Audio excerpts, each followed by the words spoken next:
So welcome back to the second video for this week of Favorite Friday. In this case, we are going to Indonesia.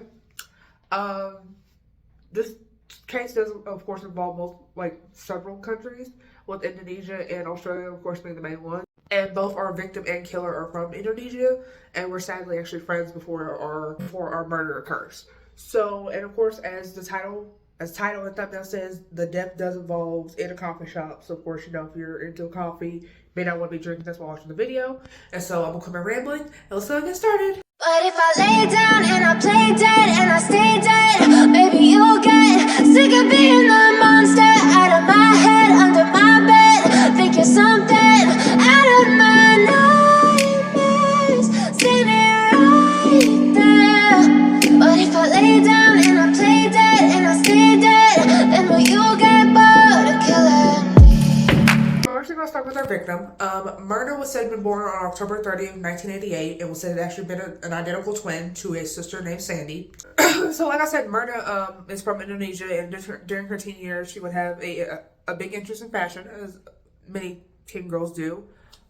She would go to Sydney, Australia, eventually. Of course, Myrna starts attending Billy Blue College in Sydney. We're now in Australia.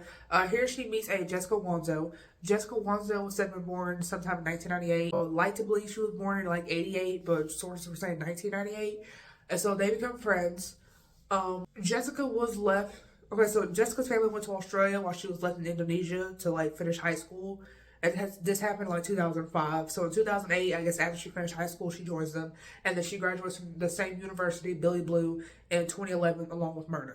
So then, of course, Jessica, she wants to become a permanent member of Australia, and apparently eventually does, while Myrna and two of the friends from their friend group, they go back to Indonesia.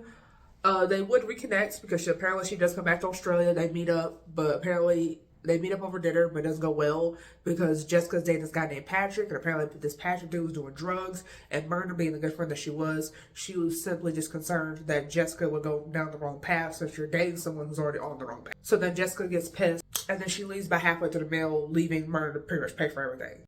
So then eventually, as you can imagine, Jessica and Patrick do break up. She pretty much goes crazy, and she starts stalking him, and even he gets a protection order out against her.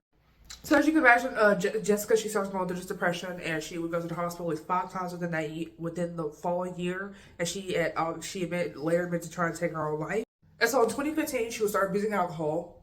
On August 22nd, so I'm assuming we're still in 2015 here, she crashed into a retirement home. Nobody died. She was fine. I think she broke like 2 ribs, but always had to pay like hella fines.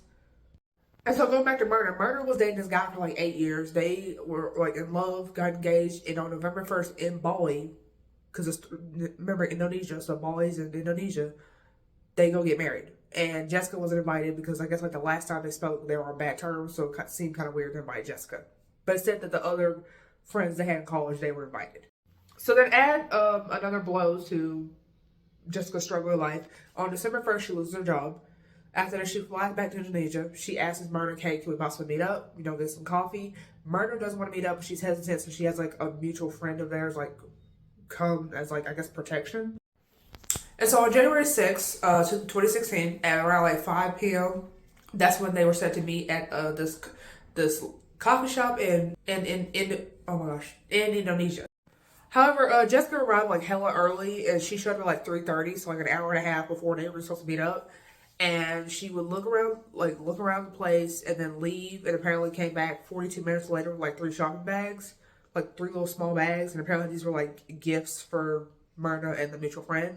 So then she walks around for a couple minutes, you know, all suspicious, but you know, she's just walking around, and then she orders the drink. So she orders like an iced Vietnamese coffee and like two cocktails for her and the mutual friend. Now I didn't say what type of cocktails they were, and the Vietnamese coffee that's also for Myrna, because in the text that they exchanged before they met up, she said she had wanted Vietnamese iced coffee, so she had ordered in advance, so we were ready by the time they got there. And so the two don't even arrive till like 5:16, but when they do arrive, they both hug Jessica.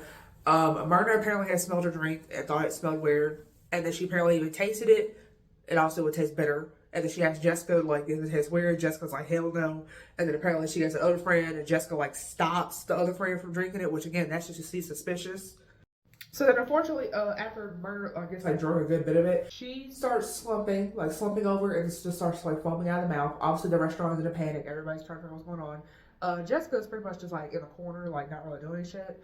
But she does like accuse the manager, like pretty much openly, like pretty much loudly, right away, that her drink had been poisoned by somebody that worked there. So the manager took the idea to have the drink put in the bag, hold it where nobody touches it, to where the police could test it.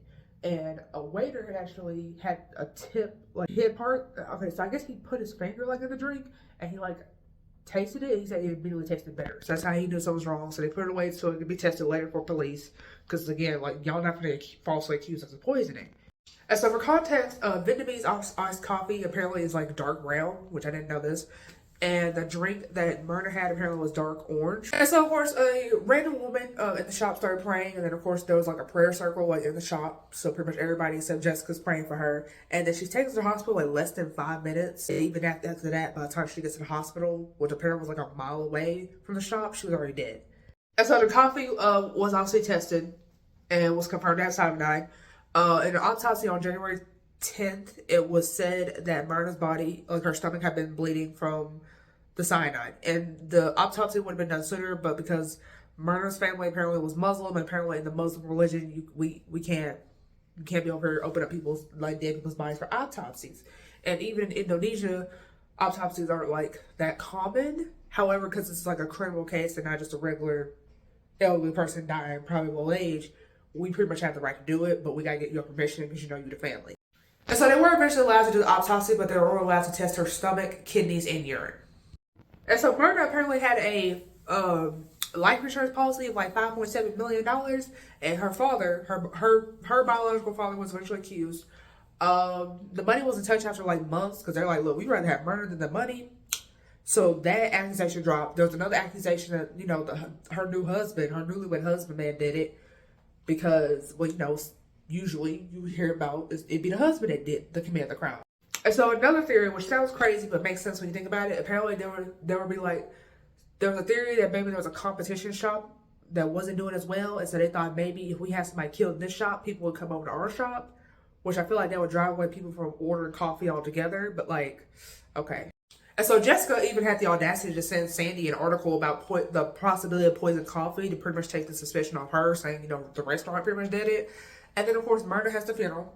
Jessica and Dee Dee seemed a little bit emotional, and so the family pretty much publicly accused her at the funeral of being the one who killed Myrna because pretty much a lot of things were connected to her, and she pretty much just like left the funeral. So it's not until January 30th that Jessica is officially charged with Myrna's murder, and she is charged with premeditated murder, so first degree. Her trial is not starting until like June 15th. Australia and Indonesia would agree to trade information with each other on the condition that Jessica did not get the death penalty. Because even though, yes, the murder did happen in Indonesia, and normally you would get the death penalty, by law, she is technically an Australian citizen, so can't be over killing a citizen for a crime that didn't happen in your country.